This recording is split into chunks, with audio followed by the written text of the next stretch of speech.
जय हिंद, जय भारत दोस्तों। और आज हम लोग शुरुआत कर रहे हैं आपके चैप्टर की सरमन एट बनारस। सरमन का मतलब होता है SERMON, इसे कहते हैं सरमन। ठीक है, सरमन का मतलब होता है उपदेश। तो ये जो कथा है ये उस समय की है जब इन्होंने उपदेश दिए थे अपने। सबसे पहला जो उनका उपदेश था वो कहाँ था? बनारस के अंदर।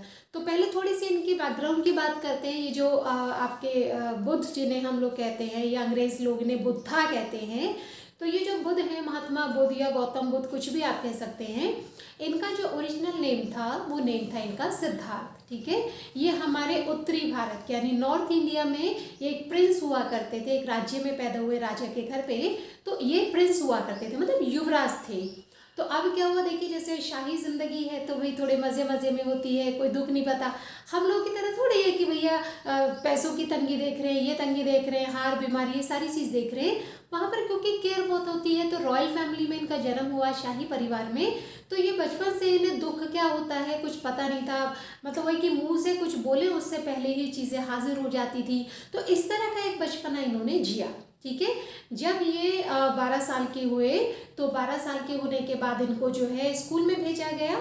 ठीक है, स्कूल में भेजा गया मतलब जो इनका विद्यालय हुआ करते थे, तो हिंदू सेक्रेड इनकी एक विद्यालय था, स्कूल, उसमें इनको भेजा गया। ठीक है, तो जब इनको भेजा गया तो भेजने के बाद ये वहाँ पर पढ़ने के बाद क्या हुआ, फिर ये वापस आए। वापस आने के बाद ये अप्रॉक्सीमेटली 16 ईयर्स में, जब इनकी उम्र 16 साल हो गई, 12 साल की उम्र में गए लेकिन 16 साल की उम्र में ये वापस आ गए। वापस आने के बाद इनका विवाह हो गया, क्योंकि पहले जल्दी हो जाया करते थे। तो इनकी शादी हो गई। जब विवाह हुआ तो उसके बाद लगभग इन्होंने 9-10 साल अच्छे से गुजारे। तो एक बार क्या है कि इनके बेटा भी हुआ। फिर क्या हुआ कि ये एक दिन जैसे होता है कि भाई शिकार पर जा रहे हैं, तो जब इनकी उम्र 25 वर्ष थी यानी 25 साल के जब ये हुए तो क्या हुआ कि शिकार पर गए। अब जब ये शिकार पर जा रहे थे तो ये घर के बाहर थे। अब घर के बाहर इन्होंने देखा कि सबसे पहले उन्होंने देखा कि भाई एक बड़ा बूढ़ा सा, मतलब ओल्ड मैन देखा, सिक मैन देखा। ओल्ड मतलब बूढ़ा आदमी देखा, फिर एक बीमार आदमी देखा। तो ऐसे ऐसे देखते हुए जा रहे थे। ठीक है, फिर उन्होंने रास्ते में देखा कि जैसे होता है ना, कोई किसी का देहांत हो जाता है यानी कोई एक्सपायर हो जाता है, पैस जो हुआ, तो उसका मतलब जो फ्यूनरल प्रोसेसन चल रहा था। फ्यूनरल प्रोसेसन का मतलब होता है कि उसका दाह संस्कार चल रहा था। तो उन्होंने देखा, मतलब इन्होंने ये सारी चीज़ें पहली बार इनकी नज़र में आ रही थी। ठीक है, तो उन्होंने देखा कि किसी का दाह संस्कार हो रहा है। उसके बाद इन्होंने क्या देखा, इन्होंने साधु को देखा जो क्या कर रहा था, अपनी जीविका चलाने के लिए दान में भिक्षाम देही अर्थात कि कुछ खाने को मांग रहे थे या कपड़े मांग रहे थे। तो जब इन्होंने ये सारी चीज़ें देखी, क्योंकि अब बचपन से तो बड़े प्रोटेक्टेड थे। प्रोटेक्टेड का मतलब क्या है कि इनको दुख दर्द का पता ही नहीं था। तो जब 25 साल की उम्र में आकर के इन्हें 25 साल तक जिस व्यक्ति को ये पता ही ना हो कि दुख भी कुछ होता है, बुढ़ापा भी कुछ होता है, बीमारी भी कुछ होती है, तो उस व्यक्ति के लिए बड़ा मतलब एक बहुत ही ज़्यादा ऐसा एक्सपीरियंस था कि जो उसे लगा ऐसा क्यों हो रहा है। तो उनके दिमाग में एक छोटा सा सवाल आ गया कि दुख है क्या, ये दुख क्यों होता है हमें। तो ये अब इनके दिमाग में एक छोटा सा कीड़ा कह लो आप घूम गया कि मुझे ये दुख दर्द जो है, मतलब इन चीज़ों से क्या करना है, मुझे निजात पानी है और मुझे समझना है कि ये दुख दर्द क्यों होता है। ठीक है, तो अब क्या हुआ कि इन्होंने अपना ये निर्णय लिया। निर्णय लेने के बाद इन्होंने क्या किया, अब ये निकल गए घर से। ठीक है, जब ये घर से निकल गए तो निकलने के बाद क्या हुआ, निकलने के बाद ये 7 साल तक भटकते रहे, कभी इसके पास कभी उसके पास, मतलब ज्ञान की तलाश में भटकते रहे। 7 साल हो गए। अब जब ये बिल्कुल थक गए कि नहीं यार मेरे को कुछ नहीं पता चल रहा, जब इनको नहीं हो पाया तो अभी क्या हुआ, ये एक पीपल के पेड़ के नीचे बैठ गए। जब ये पीपल के पेड़ के नीचे बैठे तो इन्होंने वहां पर वो ही बोर्ड यानी उन्होंने कसम खाई, एक प्रतिज्ञा की। क्या प्रतिज्ञा की कि भाई मैं जो हूँ, मैं जब तक मुझे ज्ञान प्राप्त नहीं होगा ना, कि जब तक मेरे को ये पता नहीं चलेगा कि दुख दर्द का असली जो कारण है, वास्तविक कारण क्या है, ठीक है, हम इससे कैसे दूर हो सकते हैं, कैसे हम इससे बच सकते हैं, कैसे हम इससे निजात पा सकते हैं। तो उन्होंने कहा जब तक मैं इस पेड़ के नीचे ही बैठा रहूंगा। ठीक है, देखो 7 साल तो भटके ये, लेकिन उस पेड़ के नीचे जब ये बैठे तो इन्होंने आंखें बंद करके अपना ध्यान में लग गए, और कोई तो था नहीं आसपास में। तो उन्होंने क्या किया, ध्यान लगाना शुरू किया। और 7 दिन के अंदर, कितने दिन के अंदर, 7 डेज के अंदर, 7 साल भटके, फिर उसके बाद 7 डेज के अंदर इनको ज्ञान प्राप्त हुआ। क्या प्राप्त हुआ? ज्ञान प्राप्त हुआ। अब ज्ञान, जब किसी को ज्ञान प्राप्त हो जाता है तो उसको हम 2 शब्द यूज कर सकते हैं। पहला होता है अवेकन। अवेक मैंने जागना, और अवेकन मतलब जो अब जागृत हो गया, यानी जो जाग गया, जो संसार की जो दुनिया में हम लोग सो जाते हैं ना, नशे में रहते। नशे का मतलब ऐसा है कि दारू पी के, नशे का मतलब क्या कि मोह माया इन सारी चीज़ों में लिप्त होते हैं, यानी इन्वॉल्व होते हैं। तो अब उससे ये जाग गए, मतलब ये सारी चीज़ क्या है, ये जो जितना भी संसार है ये क्या है? मिथ्या। मिथ्या यानी कि एक फॉल्स, आप कह लीजिए, एनवायरमेंट है। ठीक है, ये सारा का सारा मॉर्टल है, यानी जो कभी ना कभी नष्ट होगा ही होगा।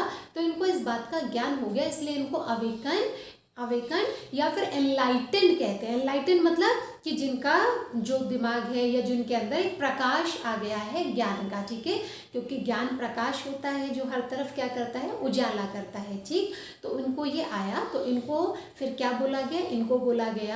इनको बोला गया एनलाइटेंड और अवेकन। ठीक है, अब जिस वृक्ष के नीचे बैठे थे, क्योंकि उसके नीचे इनको ज्ञान प्राप्त हुआ, तो इन्होंने क्या रख दिया?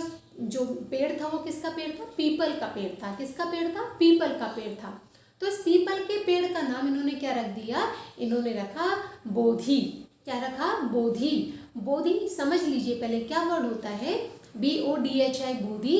बोधि का मतलब बोध। बोध का मतलब ज्ञान, यानी विजडम, बुद्धि। ठीक है, तो बोधि यानी कि इस वृक्ष के नीचे बैठकर मुझे ज्ञान प्राप्त हुआ है, तो इसका मतलब है ज्ञान देने वाला, यानी एनलाइटन करने वाला पेड़ है। ठीक है, तो इसलिए उस वृक्ष का नाम रखा बोधि। ये क्वेश्चन आ सकता है आपको। और इनको क्या बोला गया? इनको बोला गया बुद्ध। बुद्ध यानी ज्ञानी, और बोधि मतलब ज्ञान देने वाला वृक्ष। क्लियर हो गया? तो ये हमारे बुद्ध जी के बारे में है, गौतम बुद्ध। इनका पहले नाम सिद्धार्थ था, फिर इनका नाम पड़ा गौतम बुद्ध। अब उसके बाद क्या हुआ कि फिर एक छोटा सा इन्होंने किस्सा किया है। अब इसमें एक कैरेक्टर और है आपकी, जिसका नाम है किस्सा गौतमी।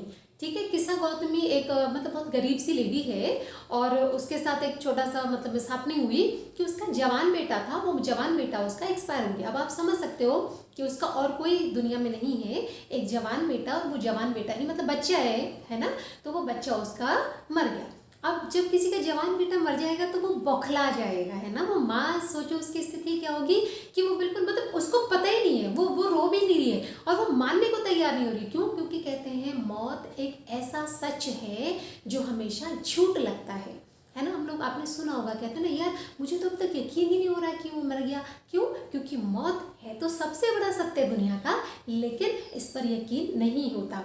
ये हमारा ह्यूमन टेंडेंसी है कि जितने सत्य हैं उन पर हमारे लिए यकीन करना, विश्वास करना बहुत ज़्यादा दुर्लभ, यानी कि मतलब मुश्किल होता है। ठीक है, तो वो तो माँ थी, तो उसको तो ये मतलब लग ही नहीं रहा था कि मेरा बेटा मर गया। वो क्या कह रही थी? वो बड़ी थी, नहीं नहीं ये बीमार है, तो ये जो है मतलब बीमार है, इसको कोई होश में लाओ। तो अब क्या हो रही थी? बिल्कुल बौखलाहट में, मतलब she was out of her senses. She was out of her senses, यानी उसको कुछ पता नहीं था, उसको कोई सेंस नहीं था, उसको कुछ नहीं था। वो पागलों की तरह से मतलब लोगों का दरवाज़ा खटखटाती क्या करती थी? वो बोलती थी। अब कोई से अगर बोलता, भाई लोगों को तो पता चल रहा है कि वो मर गया है ना, वो तो उसकी माँ या बाप नहीं है, तो उसको पता चल रहा है, तो वो उसे समझाने की कोशिश करते हैं, तो वो समझने को तैयार नहीं हो रही है। अब क्या हुआ कि जब वो बिल्कुल ही नहीं समझ रही है, तो क्या हो गया कि फिर एक थोड़ा बुद्धिमान व्यक्ति था, उसे लगा कि ये हम लोग इसको नहीं समझा सकते क्योंकि सदमे में है। तो उसने कहा, वो दरवाजे खटखटाती थी और क्या बोलती थी कि मेरे बेटे के लिए कुछ दवाई दो जिससे ये होश में आ जाए। ठीक है, मतलब इसको कुछ हो गया, ये बीमार है, इसको ठीक करना है। तो सबसे जाकर ये कहती थी पहली बार जब उसने डोर खटखटाया। अभी क्या हुआ कि वो एक कोई समझदार व्यक्ति थे, उन्हें बोला कि तुम एक काम करो, तुम ना गौतम बुद्ध के पास जाओ, वो तुम्हें दवाई ऐसी देंगे जिससे तुम्हारा बेटा ठीक हो जाएगा, बस वो ही तुम्हारी समस्या का निवारण कर सकते हैं। अर्थात कि only he is the person who can मतलब हील योर चाइल्ड। हील का मतलब ठीक करना। ठीक है, तो उसको हील कर सकते हैं। अब उसे लगा, अच्छा, अब होता है ना कि क्या कहते हैं उसे, कहते हैं ना उसका घास का तिनका काफ़ी है, कुछ इस तरह से कहावत होती है कि मतलब आप जब बिल्कुल परेशान हो तो उम्मीद की एक किरण ही उसको दिखाई दी। And she was just rush, वो बिल्कुल भागी और भागने के बाद गौतम बुद्ध के पास पहुंची। फिर उसने उनसे बात किया, उसे बोला कि देखो मेरा बेटा जो है बीमार है, इसको आप जिलाओ। तो गौतम बुद्ध समझ गए, लेकिन गौतम बुद्ध तो बुद्धिमान थे, वो तो ज्ञानी थे, उन्हें पता था कि अभी ये आउट ऑफ सेंस है तो इसको कुछ भी समझ में नहीं आएगा। उसने कहा ठीक है, मैं इसको ठीक कर दूंगा, जीवित कर दूंगा, पर मेरे को ना कुछ चीज़ें चाहिए, तो आप मुझे ला के दो। उसने बोला बताओ मेरे को क्या लाना है। उसने कहा कि आप एक काम करो, आपको किसी घर से आपको सरसों के दाने लाने हैं, सरसों के दाने लाने हैं, मस्टर्ड सीड लाने हैं, ठीक है, और एक मुट्ठी लाने बस। बोली अच्छा ठीक है। वो एकदम भागने लगी। तो गौतम बुद्ध ने कहा लेकिन सुनो, एक कंडीशन होनी चाहिए तभी ठीक होगा बेटा। क्या कंडीशन होनी चाहिए? कंडीशन ये है कि आप जिस घर से ये दाने लेके आओगी तो उस घर में किसी की भी मृत्यु ना हुई हो। ध्यान से सुनिएगा कि जिस घर से आप ये दाने लेकर के आओगे उस घर में किसी की भी मृत्यु ना हुई हो। तो उसने कहा ठीक है। अब वो भाग पड़ी। अब वो फिर से गई, फिर उसने दरवाजे खटखटाए। पहले तो गई थी दवाई लेने के लिए, दूसरी बार फिर गई, फिर उसने दरवाजे खटखटाए। दरवाजे खटखटा के क्या मांग रही थी वो मांग रही थी एक सरसों, मतलब एक मुट्ठी सरसों के दाने। अब सरसों के दाने कोई बड़ी बात नहीं थी, जैसे किसी ने देना चाहा तो उसे ध्यान आया, अरे गौतम बुद्ध ने एक शर्त रखी थी। उन्होंने कहा अच्छा ये बताओ कि तुम्हारे घर में किसी की भी मृत्यु तो नहीं हुई। तो अब ऐसा कैसे पॉसिबल हो सकता है, आप हैं या हम हैं, तो भाई हमारे पूर्वज तो मरे ही है ना हमारे घर पे, भाई दादा है, दादी है, कोई भी है, ठीक है, किसी का बिलव्ड है, किसी का कुछ भी है। अब वो उसने बोला नहीं भाई मेरे तो अभी इनकी मृत्यु हुई है। दूसरे घर में गए, ऐसे भगते भगते जा रही है, उसने कई दरवाजे खटखटा लिए, but she couldn't find even a single home. उसको एक भी घर ऐसा नहीं मिला जहाँ पर कि उसको कोई ऐसा व्यक्ति ना हो कि मतलब जिसके घर पे कोई एक्सपायर ना हुआ हो। अब वो परेशान, क्योंकि उसको तो एक उम्मीद थी कि मेरे को सरसों के दाने मिल जाएंगे तो मैं अपने वहाँ पे जाके दे दूंगी और मेरा बेटा मतलब ठीक हो जाएगा। अब वो गई, अब वो क्या हुआ, जब वो बिल्कुल थक गई, रात हो गई उसे, अब वो थक गई तो वो क्या हुआ, एक पेड़ के नीचे बैठी। जैसी वो बैठी तो वहाँ पे मतलब कुछ लाइट्स ऐसी फ्लिकर कर रहे थे, फ्लिकर मतलब बंद बुझ कर रहे थे। तो उसने क्या किया कि वो मतलब थोड़ी देर, अब वो क्योंकि थक चुकी थी, उसका दिमाग काम करना बंद कर चुका था। अब वो जब बैठी तो माइंड बिल्कुल कूल था, शांत था, क्योंकि उसको लगा कि मैंने सारी उसने होप छोड़ दी। तो जब वो बिल्कुल परेशान हो गई तो उसके अचानक से ख्याल आया कि यार कितनी बेवकूफ़ हूँ मैं। देखो जितने भी घर में गई, कोई भी एक घर ऐसा नहीं था जिसमें कोई मृत्यु ना हुई हो। इसका मतलब कि मैं अकेली नहीं हूँ, मैं अकेली नहीं हूँ। I am not the only person who has lost her son, जिसने अपना कोई प्रिय खोया है, ठीक है। तो यानी दुनिया में सब ऐसे हैं। और मृत्यु क्या है, यानी जो डेथ है, डेथ इज मतलब एक शाश्वत आपका है, ठीक है, शाश्वत सत्य है, यानी कि बिल्कुल ये ऐसा सत्य है जिसको आप झुटला ही नहीं सकते हो, ठीक है। तो इसको समझ में आया और यही गौतम बुद्ध चाहते थे कि वो अपने आप से समझे, क्योंकि उसको अगर बोलते तो उसको समझ में नहीं आती। फिर वो गौतम बुद्ध के पास गई, उनके पैरों में पड़ी, उनसे क्षमा मांगी और उन्हें बोला कि मेरे को क्षमा कीजिएगा। अब मुझे समझ में आ गया कि ये तो मृत्यु जो है, डेथ है, वो तो किसी की भी हो सकती है और आपका इस पर कोई जोर नहीं है। तो फाइनली वो वहाँ से चली गई, ठीक है। तो ये है गौतम बुद्ध की स्टोरी, ठीक है। अब हम इस स्टोरी को विद नोट्स अच्छे से करेंगे इंग्लिश में, ताकि आप इसके क्वेश्चन आंसर्स भी कर पाए, ठीक है। सो अभी के लिए पहली वीडियो में इतना, सेकेंड वीडियो फिर हम करते हैं। तो अभी के लिए इतना ही। जय हिंद, जय भारत।